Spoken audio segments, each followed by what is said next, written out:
Au sommaire de ce numéro de Toute une histoire.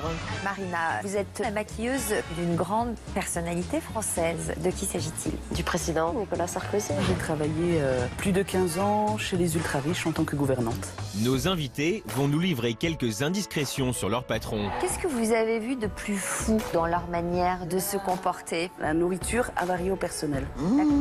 Est-ce que vous avez été confronté à des caprices? Oui, c'est arrivé, mais tellement peu de fois. Des femmes d'hommes politiques? Oui, Des désagréables? je crois que j'ai pas connu pire. Oula! Avec elle, nous allons lever le voile sur les coulisses de deux mondes qui alimentent tous les fantasmes. Quand vous passez toute une nuit dans un avion, le lendemain matin, vous avez des ministres qui se réveillent, qui sont en pyjama, en survêtement, les cheveux hirsutes, et tout le monde fait la queue dans l'avion pour essayer de se faire un brin de toilette et après mettre chacun son uniforme. On est là tous les jours, on les sert tous les jours. On vit avec eux 24 heures sur 24. Vous rentrez dans leur intimité forcément puisque vous êtes à leur service. Ça peut être douloureux pour certaines personnes.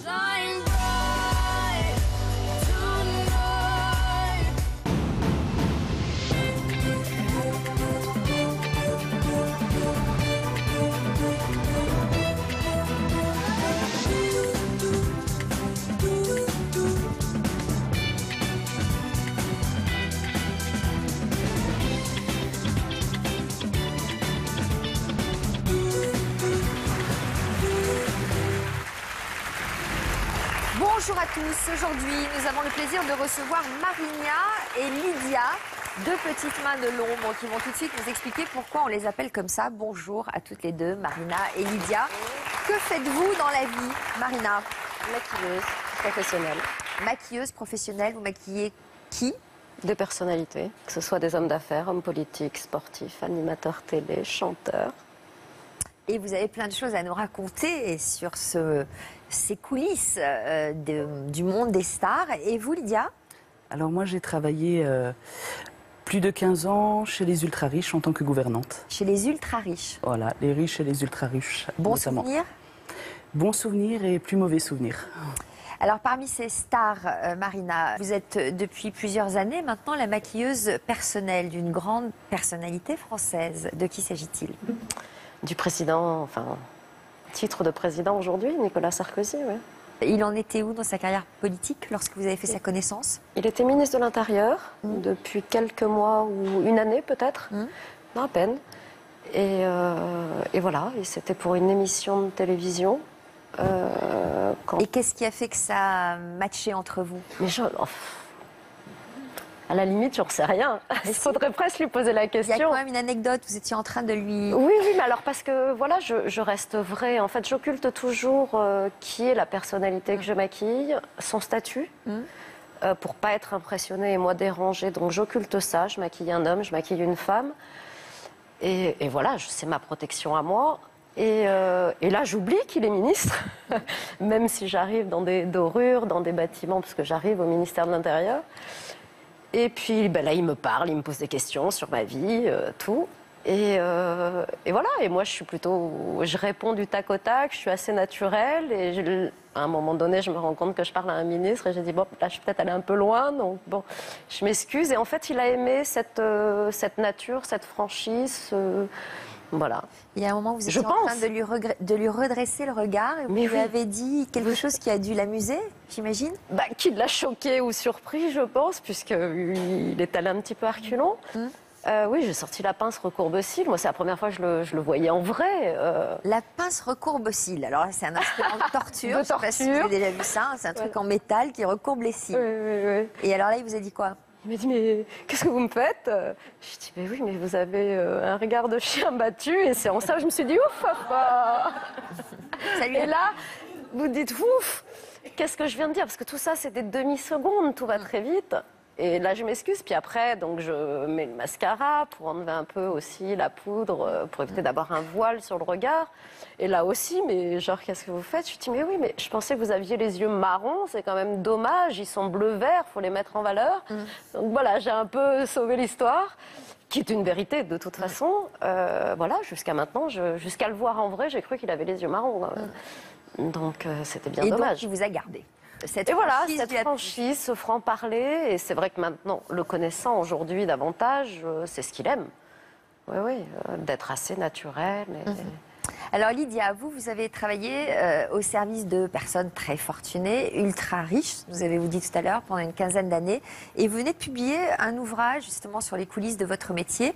Cet ouvrage s'affiche ici, publié chez Michel Lafon, Bienvenue chez les riches. Vous vouliez faire passer quel message en témoignant dans ce livre? Alors, en fait, ce que je voulais montrer au travers de mon livre, c'est le bon côté des choses. Parce qu'il faut savoir que de travailler chez les riches vous amène à travailler quand même dans des endroits magnifiques, à travailler dans du beau, à travailler pour des... On en profite, nous, la particularité avec mon conjoint, c'est qu'on était régisseur de propriété, donc on habitait sur place. Ouais. Et on travaille dans du beau, on côtoie le beau monde, c'est quand même attractif. Et puis je voulais aussi montrer l'autre côté, le revers de la médaille indirectement, c'est-à-dire les abus et la folie dans laquelle certains riches peuvent s'enfermer et qui peut les pousser à avoir des comportements inhumains avec leur personnel.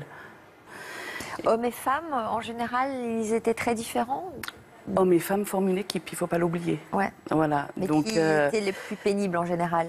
Moi, j'ai été confrontée personnellement aux femmes. Hein, donc il faut savoir que dans ce milieu-là, les femmes sont très capricieuses, très exigeantes. Elles sont enfermées dans un carcan. Les messieurs sont souvent encore en affaires. Ils travaillent. Donc elles régentent leur demeure. Et donc ça peut être poussé à l'obsession. Mais genre des sortes de Cruella, on peut dire? Ah, des Cruella. D'ailleurs, ma première patronne, je l'appelle Cruella. Parce que quel genre d'excès, d'obsession? Par exemple, le contrôle de tout. Je parle du petit poussé dans le livre, à savoir qu'elles mettent des indices partout, dans des endroits incongrus, entre les livres, entre les pulls. Ça peut être une feuille d'arbre entre les pulls, ça peut être des noyaux de cerises au-dessus du meuble de la cuisine. Et en fait, on se retrouve à trouver plein d'indices quand on travaille, quand on entretient leur demeure. Et elles repassent derrière pour voir si vous avez bien fait votre travail. Ou elles peuvent estimer, par exemple, je vais vous donner un exemple concret, vous avez fait par exemple la pièce de réception à fond, elles peuvent considérer que vous ne l'avez pas fait à fond et vous faire recommencer, et recommencer, et recommencer. Donc on peut tomber vraiment dans des extrêmes pas possibles. Et il vous est arrivé de vous rebeller? On s'est rebellé. On s'est rebellé, on a... L'atout que j'ai eu par rapport à beaucoup de personnes dans ce métier-là, c'est qu'on a travaillé en couple, qu'avec mon conjoint, on s'est toujours soutenu. On aime le travail bien fait, on est exigeant aussi de notre travail, on est alsacien déjà, donc on a une conception du travail très droite. Mais après, la folie, on ne peut pas cautionner non plus. Donc on s'est toujours soutenu par rapport à ça. Il a fallu prendre du recul et puis quand même rester solidaire parce qu'il faut savoir que ça peut être douloureux pour certaines personnes. Vous diriez que l'argent ne fait pas le bonheur? Vous en avez eu confirmation? L'argent contribue au bonheur, hein. On ne va pas le nier, surtout par les temps qui courent, mais l'argent n'achète pas tout. Voilà, ça c'est une vérité. Et c'est pas parce qu'ils ont de l'argent qu'ils sont au-dessus des lois. Et c'est ce que je revendique aussi dans ce livre. Ils n'ont pas le droit de traiter les autres plus bas que terre, surtout les gens qui sont à leur service. Alors on va saluer Yvonne qui est avec nous aujourd'hui. Yvonne Poncet-Benissol, notre psychologue. Une première réaction à ce que vous venez d'entendre, Yvonne? Alors, deux femmes aussi d'exception, parce que pour travailler au contact d'ultra riches et de personnalités aussi importantes que celles que vous côtoyez, il faut frôler vous-même l'excellence. C'est-à-dire que je pense que vous avez besoin d'être au service d'autrui. Il y a une dimension maternante, vous avez besoin qu'ils soient heureux autour de vous. Vous aimez aussi le beau, vous aimez le luxe. Et donc, tout pour vous, pour ces êtres, vous vous mettez avec beaucoup d'abnégation à leur service. Mais aussi, pour supporter tout cela, il faut avoir du caractère. Il faut savoir rester à sa place, savoir être discret, savoir être aussi gardien de secrets et d'intimité que vous côtoyez au quotidien. Et tout ça demande une force de caractère. Donc une certaine force psychologique, ce n'est pas à la portée de tout le monde. Non, mais une force de caractère et avec une grande générosité. Je pense qu'en vous écoutant, il y a de la générosité. Ce désir, effectivement, de parfaire l'autre, de faire en sorte que leur rôle soit allégé, que tout aille bien. Donc ça, pour vous, c'est une forme de générosité. Vous aimez être au service d'eux, mais pas être automatiquement leur servante et leur serviteur, à savoir ne pas aller jusqu'à la soumission. Et c'est pour ça que vous dites, Lydia, ok, je peux tout faire, parce qu'il y a de l'abnégation, on l'a dit, je peux tout faire, mais je veux qu'on respecte et je veux garder ma place. Et si vous ne savez pas, à un moment donné, garder votre place et garder une certaine distance, vous pouvez complètement être absorbé par des abus de pouvoir. Alors, à quel âge vous vous êtes prise de passion pour le maquillage, Marina? On va commencer par votre histoire. Ça va me rajeunir tout ça. Moi, j'en ai aucun souvenir. Hein. Ma maman s'est jamais maquillée. Il n'y a jamais eu de maquillage à la maison. Même pour son mariage, elle ne s'est pas maquillée. Voilà. Et je pense qu'inconsciemment, en fait, ça a été une rébellion, pas du côté de ma maman, c'est plus du côté du papa, qui avait un a priori. Pour lui, c'était pas pour la femme comme on l'entend, c'était plus pour des prostituées. Enfin, c'est le côté aussi campagne, l'éducation, enfin tout ça qui amenait ça. Et donc, vous étiez en province? Oui, à Tours. Mais mes parents étaient d'une famille nombreuse, de gens de la campagne. Donc voilà, il y a eu cette image qui était plutôt négative. Alors est-ce qu'inconsciemment, j'ai pas voulu aller contre ça et prouver que le maquillage n'était pas vulgaire, que c'était pas réservé aux femmes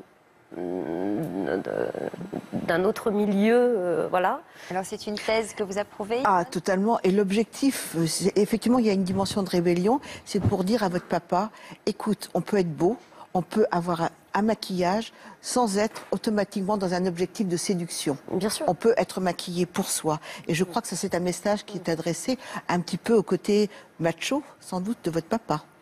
Oui, à la fois pas tant que ça, parce qu'il ne l'est pas. Bon. Non, c'est vraiment... Il avait des croyances par rapport au maquillage. Oui.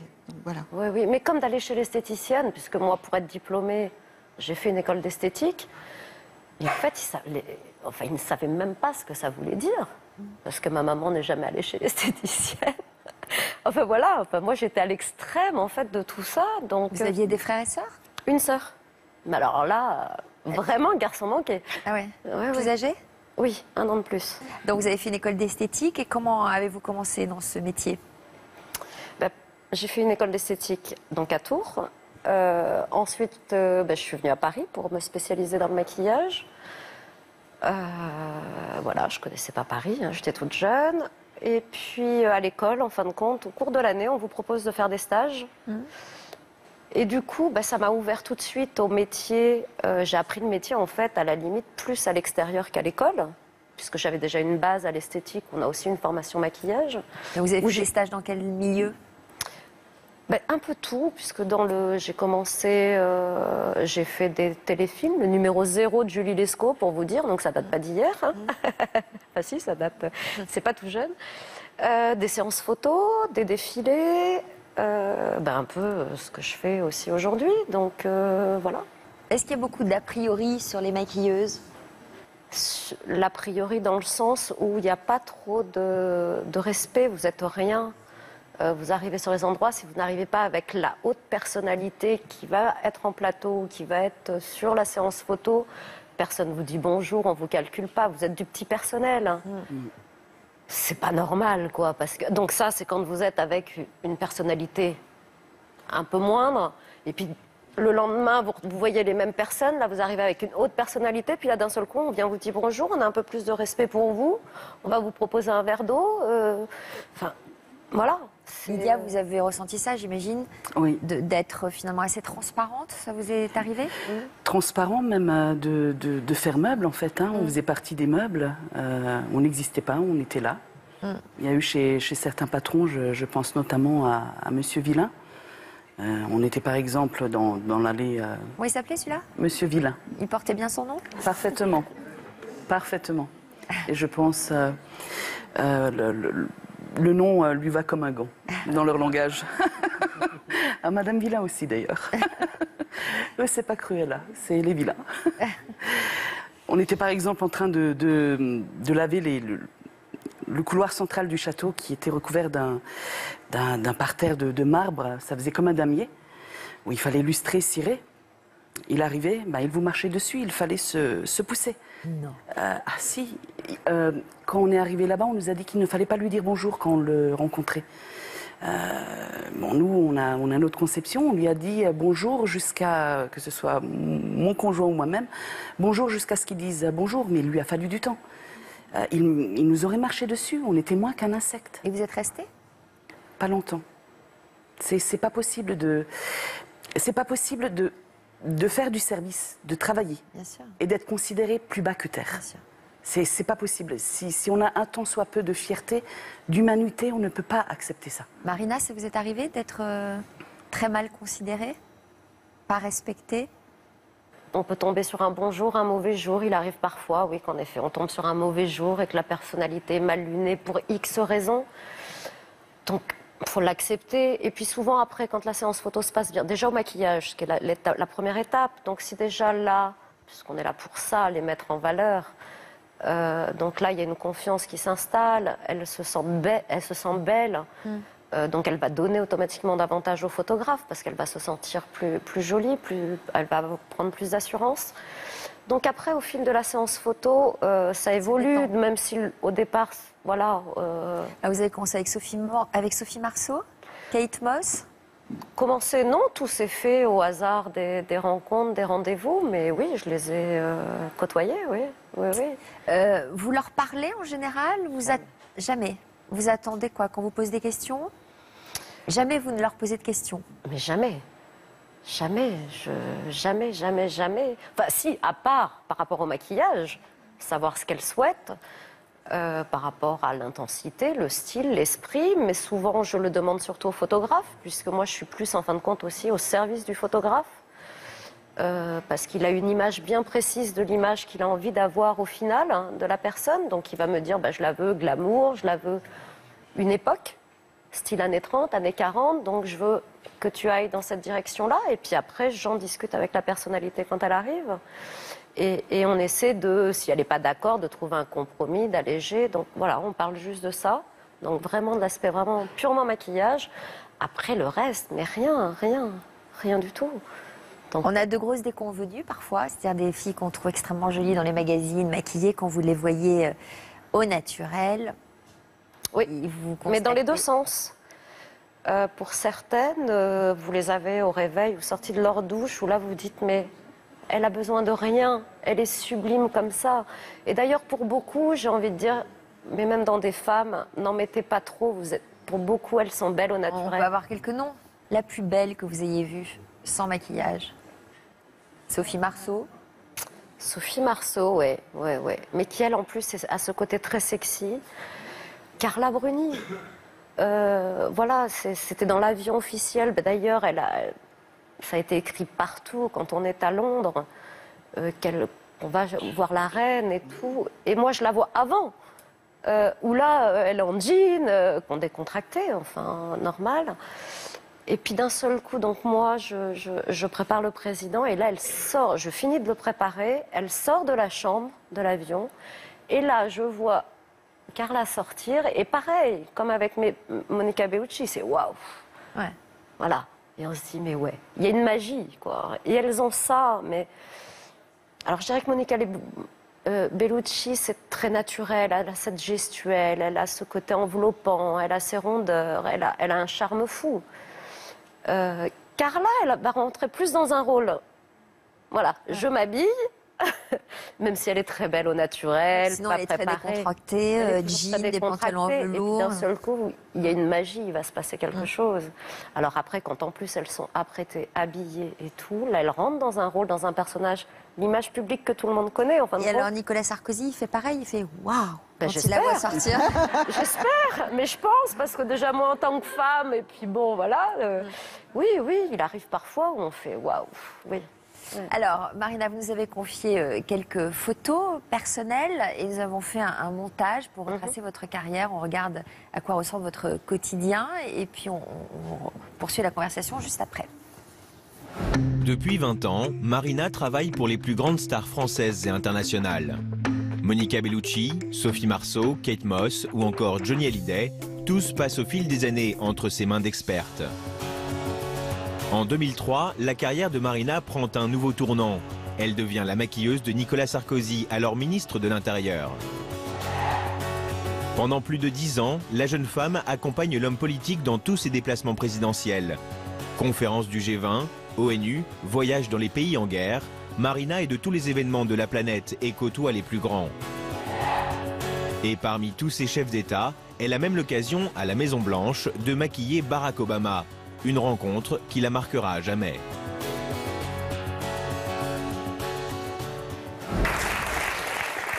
C'est quand même une vie extraordinaire. Il est fier, votre père? Ils me l'ont dit récemment suite à un portrait qui a été fait de moi dans un magazine pour la première fois. Donc là, vu ce que la journaliste a écrit, ben là, ils m'ont appelé.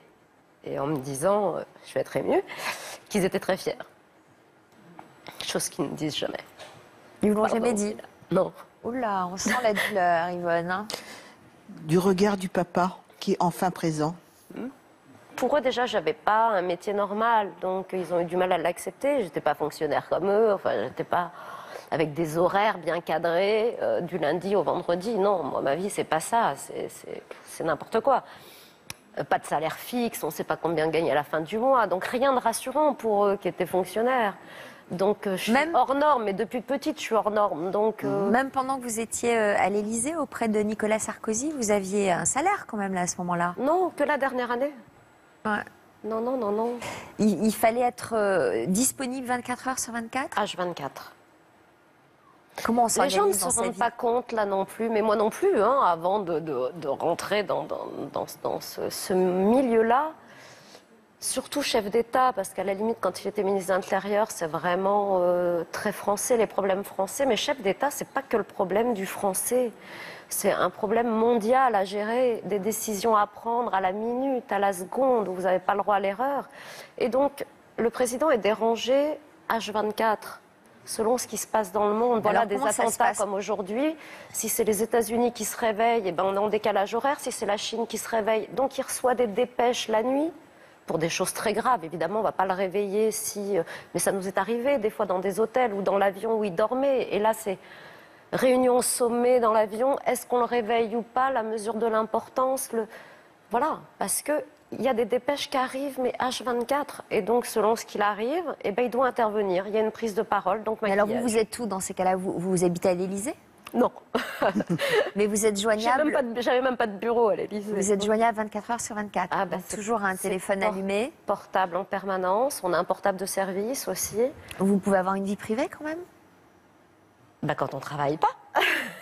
Mais on ne sait pas quand, à quel moment, à quelle heure de la journée. Rien n'est prévisible. Je ne sais jamais à quelle heure je vais me lever, à quelle heure je vais me coucher, si je m'en vais ou pas, si je dors à la maison ou pas. Voilà, mais tout va bien. Qu'est-ce que vous faisiez là sur cette photo? C'est en Afghanistan. Donc vous étiez parti sur... Sur le terrain. Sur le terrain. Oui, oui, sur base militaire, voir les militaires français. Voilà, il est allé les voir, les soutenir. Il y a eu une anecdote croustillante dans un avion? Oh, bah ça, il y en aurait beaucoup. Croustillante, non. Après, c'est la vie de l'avion. On a tellement écrit de choses sur cet avion présidentiel qu'on a appelé le Sarko One. Des croquis qui... Des quoi? Même des dessins de l'avion qui sont fous. Enfin, c'est quand même assez fou. Surtout qu'il y a des journalistes qui sont déjà montés à bord. Donc on a envie de dire, mais pourquoi ils ne rectifient pas? Tout a été écrit, surdimensionné. Et en fait, bah, c'est loin de tout ça. C'est-à-dire? Vous nous avez dit que c'était un peu le camping dans l'avion. Oui, c'est un camping de luxe, évidemment. Mais le camping, dans le sens, quand j'ai voulu expliquer ça, c'est que quand vous êtes au camping, vous avez toujours les toilettes communes où les gens, les douches communs, où tout le monde fait à la fois sa vaisselle et se brosse les dents. Ben nous, c'était un peu ça, l'avion. On fait la queue pour aller aux toilettes? Ben, pas que les toilettes. Nous, donc à l'arrière, donc, le chef d'État a sa chambre comme dans un hôtel, une salle de bain, tout ça, tout ce qu'il faut. Mais nous, à l'arrière, avec les ministres, les conseillers, les officiers de sécurité, eh ben, on a 2 toilettes pour tout le monde. Donc, quand vous passez 10 heures dans un avion, toute une nuit, eh ben, le lendemain matin, eh ben, là, vous avez... Mais on a pris des fous rires. Il y a même eu des photos, mais qui ne sortiront jamais. Vous avez des ministres qui se réveillent, qui sont en pyjama, en survêtement, les cheveux hirsutes, et tout le monde fait la queue dans l'avion avec sa trousse de toilette, son gant de toilette, sa brosse à dents, et on est tous là, plus ou moins fracassés, parce qu'évidemment, c'est pas des lits couchettes, des sièges couchettes, faut pas croire ça non plus.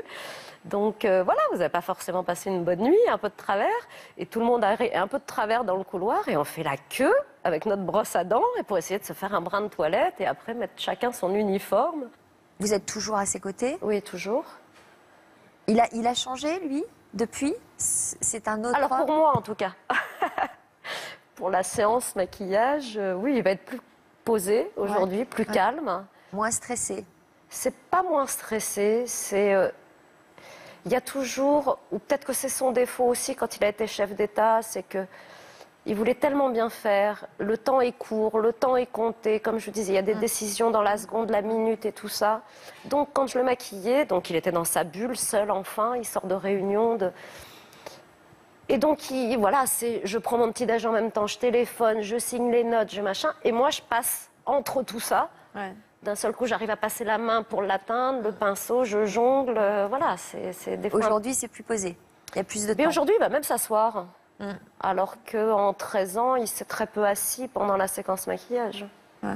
Très très peu, toujours debout. Prêt à partir dès qu'il connaît mes gestes. Donc ça aussi, c'est un gain de temps. Il s'ennuie? Je sais pas s'il s'ennuie, je pense pas. Ben non, il a toujours des dossiers, il est toujours dans l'actualité, tout ça. Et vous vous sentez prêt à repartir au combat quand même? Ben j'en sais rien, justement. Ah, vous n'en savez rien? Non. J'aurais envie de lui dire réveille-toi. Enfin, je le tutoie pas, hein, mais j'ai envie de le retrouver tel qu'il était. Vous avez envie de le pousser à repartir au combat? Ouais, de trouver. Ouais, l'homme que j'ai connu. Et quoi, vous le trouvez moumou, dépressif? Non, pas exagéré, hein, pas du tout, pas du tout. Pas du tout, parce que c'est quelqu'un qui est très souriant. Et d'ailleurs, ça aussi, c'est dommage, parce qu'il a le visage qui s'ouvre et c'est pas le même. On aurait envie de dire, fais-la un peu à la Obama, décontracté, un peu plus cool, parce que les gens, du coup, voilà, peut-être qu'il y aurait plus d'ouverture, quoi, plus de ce qu'il est dans la vie. Ouais, vous avez envie qu'il se révèle tel qu'il est vraiment?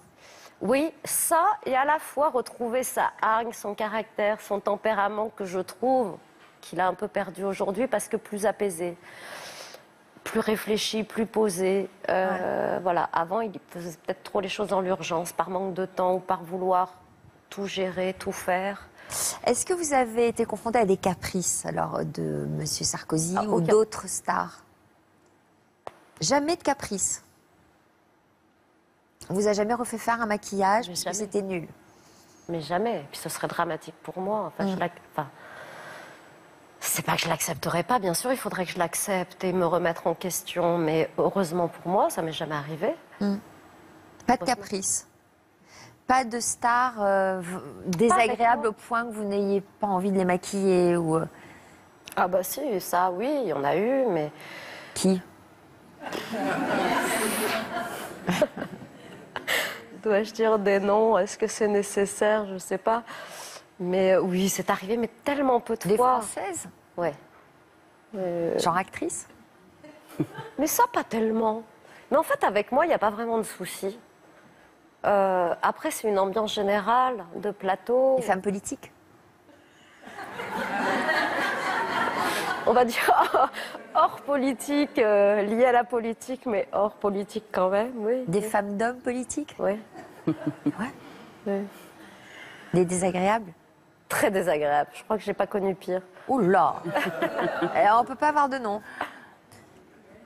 Bon, ok. À la fois, j'ai un peu... On imagine, j'imagine. J'ai compris, j'ai trouvé. Un peu de compassion. Enfin, puis c'est une personne âgée aujourd'hui, donc il y a aussi un respect.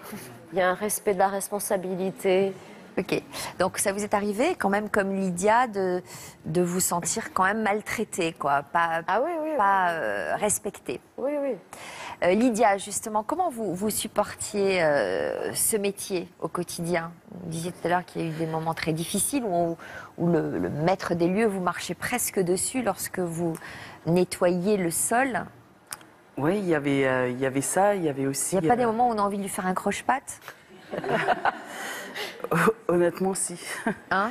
Il y avait des moments où on se venge, où on fait des petits trucs comme ça. Non, c'est difficile quand on a une conception droite du travail. Il y a des moments où on leur souhaite pas forcément de bonnes choses non plus, parce qu'ils sont tellement odieux et méchants qu'on se dit faut qu'il y ait une justice.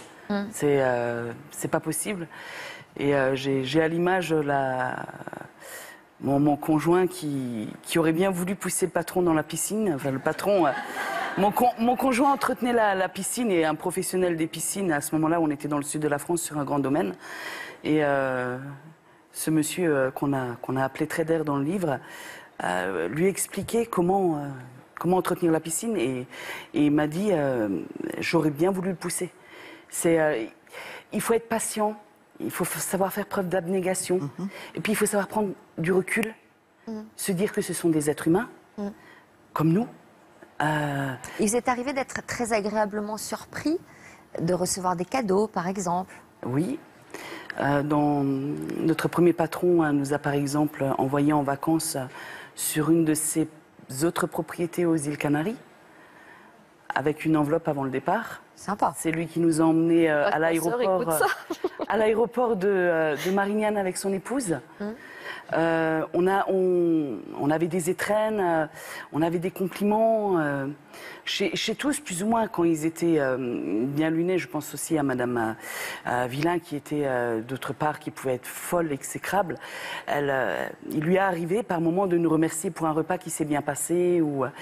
Mais ça pouvait être rare. Voilà. Chez certaines personnes, il y a toujours cette pression constante. Est-ce que le fait de travailler chez des gens riches vous permet de mieux gagner votre vie?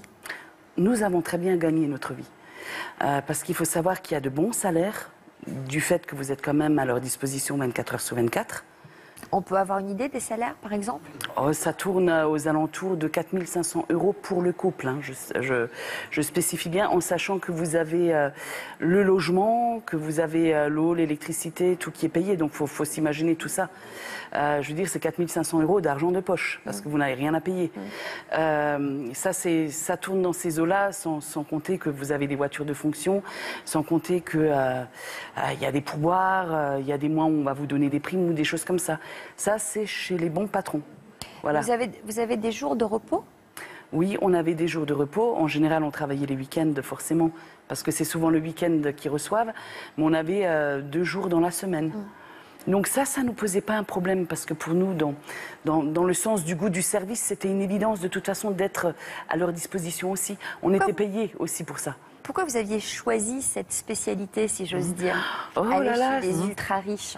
Ça s'est fait, ça a été un moment avec mon conjoint, on s'est dit qu'on voulait partir d'Alsace. Lui a fait beaucoup de paysages, avait déjà côtoyé les riches qui avaient des belles propriétés. Moi, j'ai grandi aussi là-dedans, puisque quand j'étais petite, mon père était quand même un des plus grands paysagistes d'Alsace. Il travaillait déjà pour des gens riches. Donc il y avait le beau, il y avait tout ça. Il fallait aussi les servir. Hein. Ils venaient, il fallait s'occuper de leurs fleurs. Et on s'est dit qu'on voulait travailler ensemble, qu'on voulait partir d'Alsace. Et on s'est dirigé vers ce genre de métier. Moi, je sortais de la télécommunication. J'avais travaillé en tant que téléopératrice pour Itinéris, donc j'avais déjà le goût du service. Et passion de la cuisine, mais vraiment passion du service aussi à la personne. Et on a commencé à chercher jusqu'à ce qu'on tombe sur le premier poste qui a été fabuleux, le paradis. Combien de temps? On a travaillé 6 ans et demi. Ils ont divorcé malheureusement. Sinon, on y serait toujours, malgré le fait que c'était Cruella. Voilà, on aurait... Parce qu'il y avait lui, il faut être sincère, il y avait lui qui était un grand seigneur. Et vous ne pouviez pas rester avec lui? Ça a été compliqué. Ça a été compliqué parce que lui, il est vaqué ailleurs dans le monde. On a pensé à un moment qui nous rappellerait. Par contre, on le voit régulièrement en moyenne 1 fois par an. Ah oui. Voilà, on a gardé contact. Et après, on a pris plaisir à travailler ensemble en couple, à travailler dans le beau, et puis toujours cette valorisation aussi par le travail. Il y a eu des moments de grande jubilation, de grand bonheur professionnel? Oui, quand votre travail est considéré, ou quand vous voyez que le patron ou la patronne sont heureux, vous êtes forcément heureux pour eux aussi. Racontez-nous ce que vous avez ressenti la première fois où vous êtes rentré dans la sublime propriété de votre premier patron. Qu'est-ce que vous avez éprouvé? C'est un choc. c'est un choc, c'est du jamais vu. Moi, je me souviens quand on est arrivé sur le domaine, quand on a postulé, on s'est retrouvé devant le portail, c'était dans le sud de la France, avec une allée de 700-800 mètres de platanes. Et vous imaginez golf des deux côtés. On avait le cœur qui palpitait. Un golf privé des deux côtés? C'était pas vraiment un golf privé, mais quand je dis golf, c'était tout comme, parce que c'était entretenu comme un golf. C'était des longues pelouses et des champs, en fait, si vous voulez. Et c'était de toute beauté. Et on ne s'attend pas à voir ça.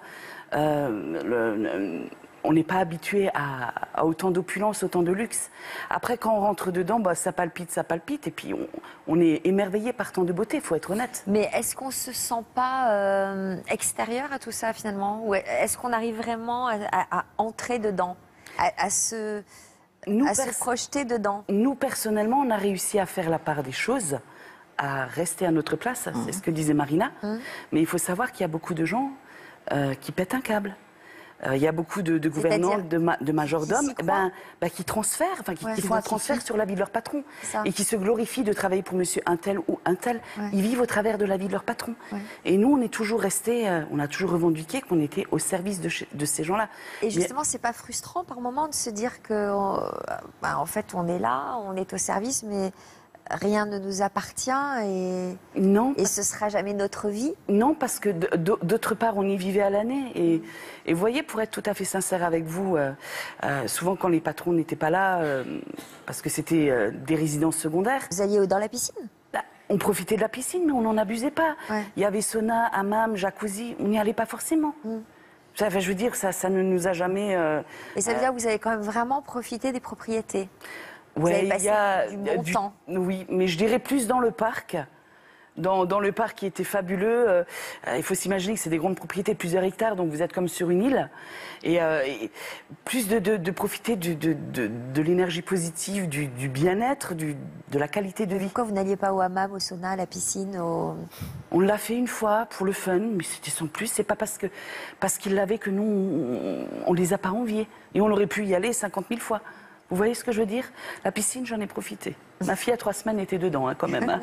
Voilà, mais c'était des petits plaisirs, mais on n'a jamais vraiment envié...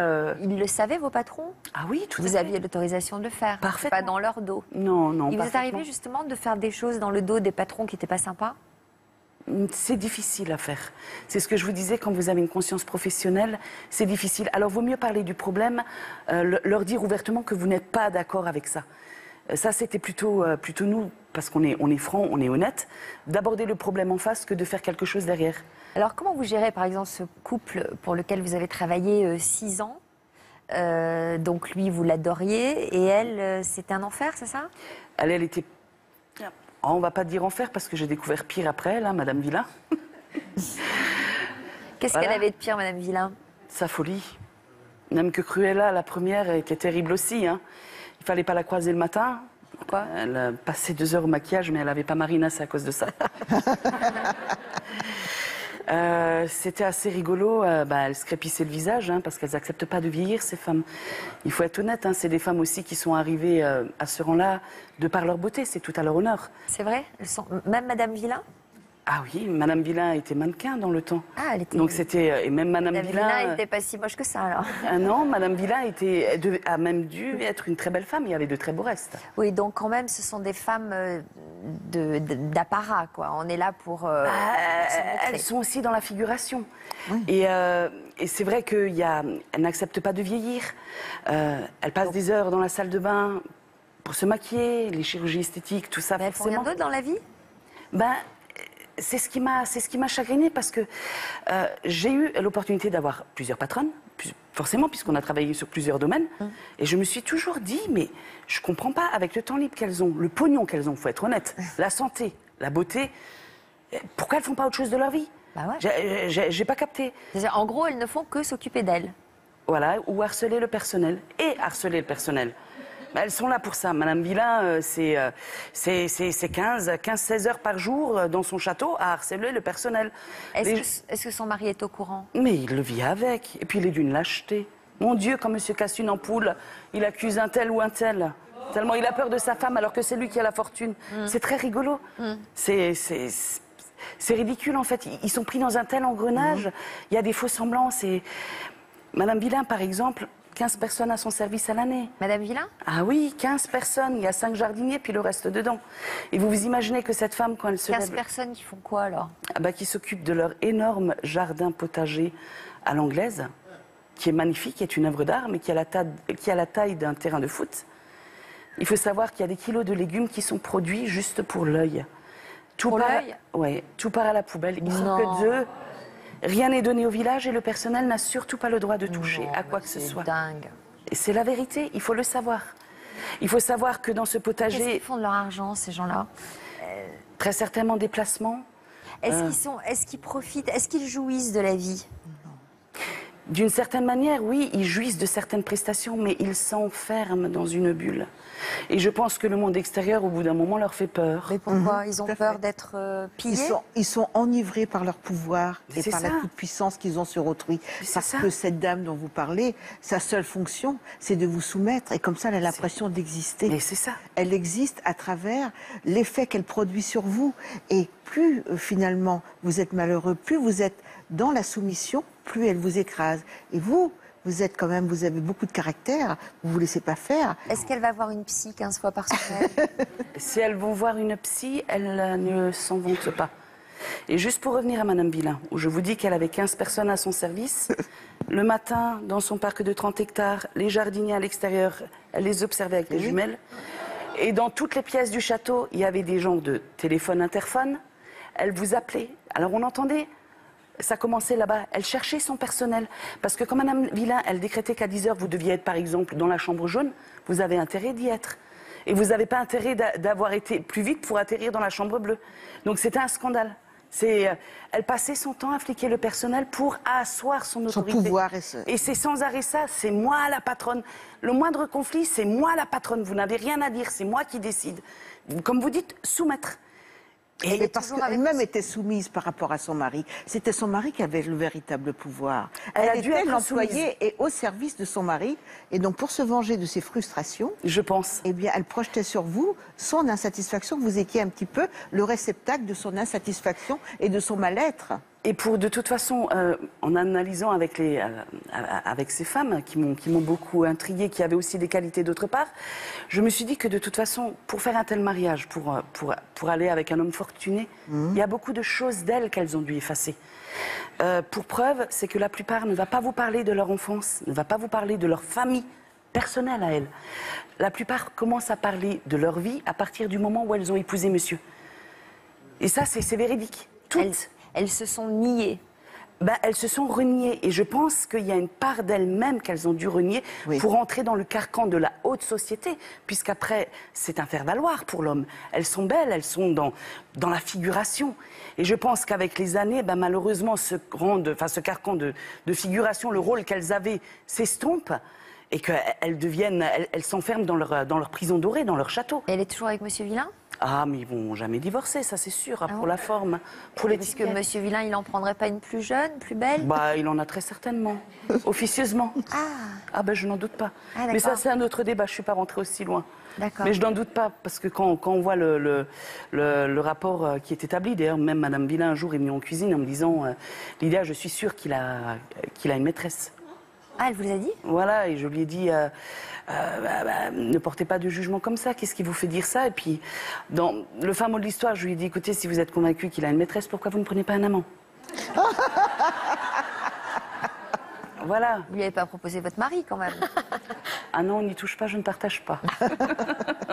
Donc ça veut dire quand même que cette femme, elle est dans une grande souffrance. Ah oui. Ouais, elles souffrent toutes. C'est Il faut être terrible honnête. ce que vous racontez, franchement. Elle moi, souffre je lui toute. laisse son pognon. Hein. Ah oui, une Hein, grande une souffrance. Et vous savez, vous avez eu des petits moments privilégiés de confidence Oui, avec elle. il y en a eu, et ouais. qui laissent émerger vraiment une détresse. Je veux dire, c'est une femme Il y a en une détresse. détresse. Et sans pouvoir soumettre les autres, quelque part, elle n'est rien. Et ce que vous évoquez au niveau de la perte identitaire, c'est très intéressant. Les gens On se assoit son pouvoir Oui. quand on n'a pas une identité bien affirmée. Elles l'ont renié. Voilà. Est-ce qu'à un moment donné, vous n'avez pas pris le pouvoir sur elle, justement, Si. dans la mesure où elle vous faisait des confidences, où vous avez touché de près sa détresse? Est-ce qu'il y a un moment donné où vous ne vous êtes pas sentie plus forte dans votre à votre place, mais peut-être plus dans votre assise, vous? Performante, oui. Après, instinctive, oui, parce que forcément, en les pratiquant, on commence à devenir, à deviner, par exemple, par rapport au rictus de leur bouche le matin, là, quand vous les voyez. On va savoir ce qu'elles vont dire. Donc, on devient plus fine d'esprit. On adapte notre comportement par rapport à leur humeur. Il faut être honnête. Est-ce que vous vous êtes sentie rabaissée ou au contraire, est-ce que tout ça vous a rendue plus forte? Ça m'a rendue plus forte. Ça nous a rendus plus forts tous les deux. C'est-à-dire que ça vous a conforté dans cette idée que finalement il valait mieux être à votre place qu'à la sienne? Ça m'a conforté dans l'idée, oui, que nous, on a encore le sens de l'essentiel. Voilà. Mais eux, ils ont perdu les pieds. Ils perdent pied. Ils perdent pied, il faut être sincère. Et c'est horrible de se rendre compte que même des petits détails, elles sont capables de vous faire une crise colossale le matin. Parce qu'elles veulent la tasse bleue et pas la verte. Ouais. Ou parce qu'elles veulent la serviette jaune et passer à la fleur. Ou... Est-ce qu'ils ont de vrais amis, ces gens-là? Très peu. Ils ont peur de tout, finalement. Ils ont peur qu'on les dépossède. Très peu. Ils ont peur des faux amis. Même la famille, on va être honnête. Quand la famille, je pense notamment à Cruella, ma première patronne, monsieur avait eu deux filles d'un premier mariage qui étaient charmantes et qui venaient avec les petites filles très rarement dans l'année, c'était 1 à 2 fois. Et ce moment qui aurait dû être une fête, ça tournait au pugilat. C'était des crises en cuisine, ils étaient 10 à table, elle me sortait un poulet de la casserole, vous faites trop à manger, sortez-moi des pommes de terre.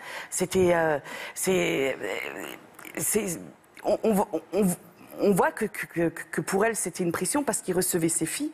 Elle ne supportait pas ses filles. Et ça devenait un enfer pour le personnel. Et j'ai vu ce comportement chez Madame Villain aussi, quand il recevait des amis. Ce qui aurait dû être une fête, devenait un enfer pour le personnel parce qu'en fait, elle ne supporte plus personne. Ces gens qui ne sont pas dans la vie? Non, ils se coupent du monde, je pense. Et quand ils sont dans la vie, c'est pour les... je fais la relation à une secte. Parce que la secte, elle vit en vase clos. Et justement, quand on les voit, c'est dans les médias, où ils posent sur la photo, mais les gens ne s'imaginent pas ce qu'il y a derrière. Parce que nous, on est là tous les jours, on les sert tous les jours, on vit avec eux 24 heures sur 24. Donc vous rentrez dans leur intimité forcément, puisque vous êtes à leur service. Est-ce qu'il vous est arrivé de travailler chez des gens riches, heureux dans leur vie? Il y a eu des moments de bonheur, mais ils n'étaient pas à 100% heureux. Voilà, après, ils sont confrontés aussi à des problèmes comme nous. La santé, la maladie, ou les problèmes de finances. En fait, vous dites qu'ils ne savent pas se réjouir des essentiels, des choses simples. Non, parce qu'ils l'ont perdu. Oui. Il y a une perte de valeur. Voilà, donc c'est quoi? C'est des bijoux, c'est des tenues, c'est des robes, c'est du vous savez, il faut quand même se dire qu'autour des riches, il y a tout plein de mouches qui gravitent autour, qui leur déroulent le tapis rouge, qui leur cirent les pompes. Donc forcément, ils perdent tout sens de réalité. Mais est-ce Madame Villain, par exemple, elle allait faire du shopping ou on venait à elle? Non, elle n'allait pas faire du shopping. Elle sort jamais faire du shopping? Non. Comment ça se passe? C'est des grandes maisons qui délèguent quelqu'un pour présenter les collections? Tout est délégué. Comment? Tout est délégué, en fait. En fait, elle n'a plus d'envie, cette femme, j'imagine. En fait, elle ne cherche plus l'envie, on lui apporte. Voilà. On lui la donne. Donc il n'y a plus de désir, il n'y a plus rien. Non, il n'y a plus de désir. Trop comblé, donc comme dans la toute-puissance, comme un enfant tout-puissant avec le caprice. Mais ce qui est intéressant en vous écoutant, c'est qu'on revient à la dialectique d'un philosophe Hegel, où finalement le serviteur devient plus important que le maître. C'est-à-dire que le maître a besoin de vous et devient dépendant. Et dépendant de quoi? Des moments de vérité qu'il a avec vous et dépendant de vos valeurs. Parce que lui, il est déconnecté, il en est dépourvu. Donc les rôles peuvent à un moment donné, ce que vous disiez, totalement s'inverser. C'est vrai quelque part parce que souvent les patronnes peuvent vous dire heureusement que vous êtes là, je m'en sortirai pas sans vous. Donc elles ont conscience de ça, mais justement parce qu'elles ont pris tellement de distance par rapport à des petites choses, même à des choses banales. Est-ce qu'à un moment vous avez eu la grosse tête, vous? Est-ce que vous avez perdu pied? Est-ce que vous vous êtes dit sans moi elle n'est rien? En toute honnêteté, non. Pourquoi? Comment vous avez fait pour garder les pieds sur terre à ce point? Parce qu'il y a cette faculté, déjà on était en couple, on s'est toujours soutenu, ça ne nous est jamais monté à la tête. On était conscient de la chance qu'on avait de travailler dans des beaux cadres. Moi je vais être honnête avec vous, j'ai fait la cuisine, dans des cuisines que les plus grands restaurateurs n'ont pas. C'est quand même quelque chose de merveilleux. Vous vous éclatez, vous avez carte blanche. Il y a des côtés positifs à tout ça. Et après, non, de les voir... oui, l'argent, ils ont tout. Ils peuvent avoir un beau château, ils ont tous un tennis, ils ont tous un pool house.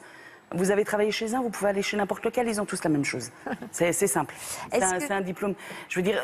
Est-ce que le soir, quand vous rentriez, quand vous retrouviez votre mari, vous passiez du temps à vous raconter la journée en vous marrant, en disant non, il fallait se déconnecter de tout ça.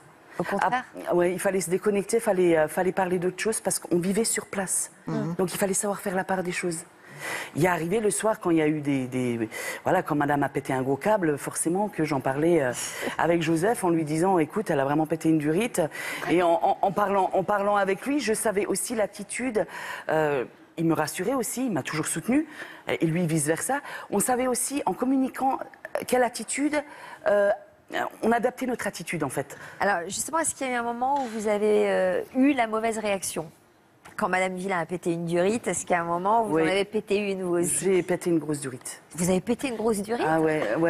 Qu'est-ce que vous avez fait ? Là, elle avait touché à quelque chose de dramatique, c'est-à-dire que j'avais une pause tous les jours de 5h à 19h pour m'occuper de ma fille.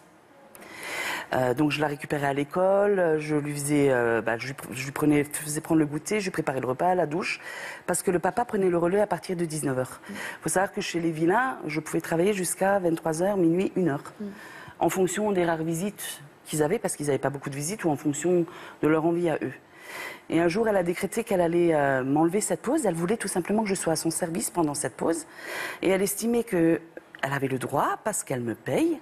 Et là, je suis rentrée dans une colère noire. Elle est rentrée dans une colère noire parce que je lui ai dit que ça faisait 6 mois que j'avais cette pause et qu'il était hors de question qu'elle m'enlève le seul moment de la journée où je pouvais voir ma fille. Il fallait quand même que mon petit bout de cul, qui à l'époque avait 4-5 ans, voit sa maman encore le soir. Je ne pouvais même plus lui donner vraiment à manger, passer du temps avec elle.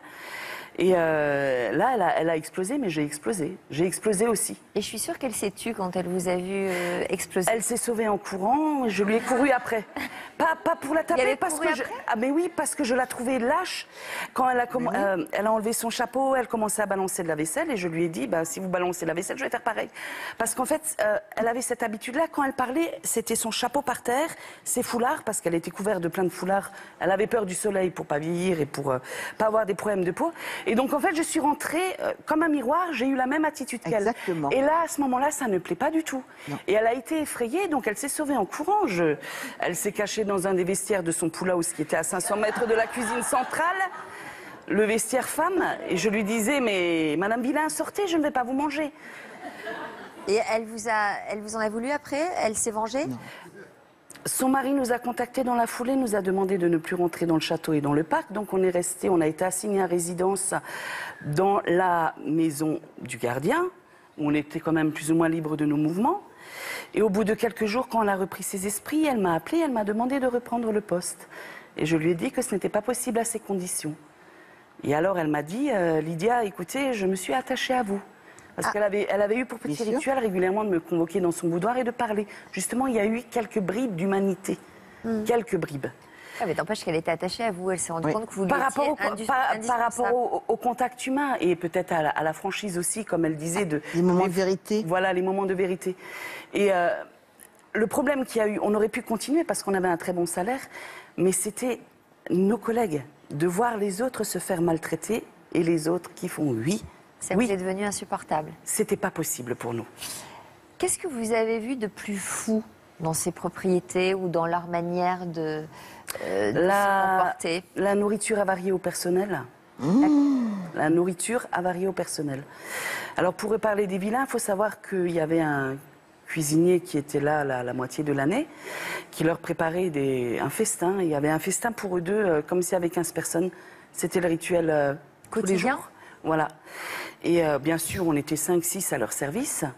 Et ce qui était assez hallucinant, c'est que ces gens-là sont quand même obsédés par leur poids, ce que je ne critique pas, surtout madame. Donc, en fait, ils picorent comme des moineaux. Et le reste de nourriture, il faut savoir qu'il ne va pas être servi le soir ou le surlendemain, ou le lendemain. Hein. Ils mangent rarement la même chose. Hein. Il y a tout un programme qui est tenu au jour le jour pour tout ce qui est repas. Donc, ces aliments partaient dans un frigidaire que j'ai appelé le frigidaire avarié. Elle laissait dépérir les aliments 10 à 15 jours en moyenne dans ce frigidaire. C'est-à-dire que vous n'aviez pas le droit de finir les restes le soir, dans la cuisine? Pas le soir, 15 jours après, donc ils étaient avariés. Non, c'est pas possible. Ça, c'est un petit peu... Elle est Donc, complètement perverse, Madame Villain. Très pervers. Mais c'est une vérité, ça choque beaucoup de gens quand je dis ça. Ça l'a même choqué elle-même quand j'essaie de lui faire prendre conscience de l'ampleur de ce qu'elle faisait. Vous avez essayé de faire ça? Ah oui. De lui tendre un miroir et de lui dire voilà qui vous êtes? Quand moi je suis arrivée en cuisine, j'ai tout foutu à la poubelle. Mais ça a été un scandale inimaginable. Donc nous, en tant que gardiens, on avait notre maison, je faisais les courses à l'extérieur, j'aurais pu manger avec le personnel. Il y avait des Sri Lankais, par exemple, qui travaillaient pour eux, qui étaient nourris, logés, blanchis. Mais les Sri Lankais n'avaient pas d'autre choix que de manger ce qu'il y avait. Et c'est elle qui décidait du repas du personnel. Donc ces aliments-là, elle pouvait dire au bout de 10 jours, voilà, ça c'est ce soir, vous sortez le poulet. Mais c'était plus bon, c'était périmé.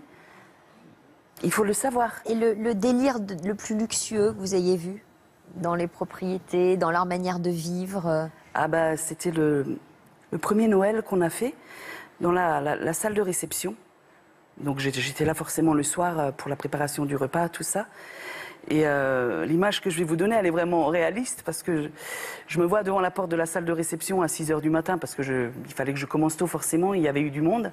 Et j'ouvre les grandes portes et là je vois l'étendue de cadeaux sur les tables. Des diamants, des sacs de haute couture, des clés de voiture. J'avais l'impression de rentrer dans la caverne d'Ali Baba. Mais des cadeaux pour qui? Entre eux, pour la famille. Voilà, parce que le soir de Noël, ils faisaient quand même une réception en famille.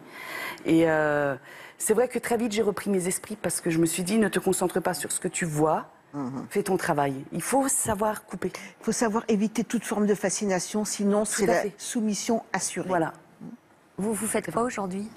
Alors aujourd'hui, je travaille toujours chez des riches qui ont un domaine viticole, mais je suis secrétaire et je vends du vin. Et quoi? Je vends du vin. D'accord. Voilà. Mais je travaille toujours sur un très grand domaine, un beau domaine. Mon conjoint, lui, est gardien et agent de production dans une usine. Voilà, on est sauté du coq à l'âne parce qu'il fallait pouvoir rebondir aussi. Et ça vous manque pas, cette vie de château? On repart, pour de bons patrons, on repart parce qu'on a été vraiment passionnés par ce métier. Ouais. Après, le luxe, tout ça, non, ne nous manque pas. Le luxe n'était pas à nous. Le beau, oui, peut nous manquer, la qualité de vie, oui. Mais le luxe n'était pas à nous. On a su faire la part des choses. Et vous, Marina, vous continuez votre métier? Toujours. Toujours. Avec la même passion? Oui. Envie de le faire plus calmement, peut-être? Non? C'est impossible aujourd'hui. C'est de pire en pire, donc non. Non. Le mot de la fin, peut-être pour Yvonne? Être au service des personnalités ou des gens riches, ça peut que renforcer l'estime que vous avez de vous-même, même si elle est parfois écorchée. Et j'ai envie de vous dire, et terminer cette émission avec cette phrase d'Aragon, il n'y a pas de lumière sans ombre. Chapeau. Lydia, c'est vous que nos téléspectateurs pourront retrouver cet après-midi sur le chat de Toute une Histoire. Ils pourront vous poser toutes leurs questions. Quant à vous, Toute une Histoire vous donne rendez-vous ce week-end en version féminin. Et dans quelques minutes, c'est l'histoire continue. Nous y retrouverons Sandrine et son compagnon Eddy, ainsi que Laetitia, de belles familles recomposées. A tout de suite. Merci. Merci à Yvonne. Merci Sophie. Dans l'histoire continue cet après-midi, en mars dernier, Sandrine et Eddy nous avaient parlé de leur projet d'avenir. Vous envisagez de vivre à 10? C'est ça. Sous le même toit? C'est ça. On espère pouvoir trouver une maison suffisamment grande. Le plus rapidement possible, ça serait bien. Aujourd'hui, ils viennent nous annoncer une très belle nouvelle. Voici la salle de bain, l'espace des parents. Et là, Renaud, le territoire des enfants. Nous leur présenterons Laetitia, qui s'y connaît en famille recomposée et qui va donc pouvoir leur donner plein de conseils. Ma philosophie, c'est être soudés. On a tous droit à une deuxième chance dans la vie et je vis la plus belle histoire. À tout à l'heure sur le plateau de l'histoire continue.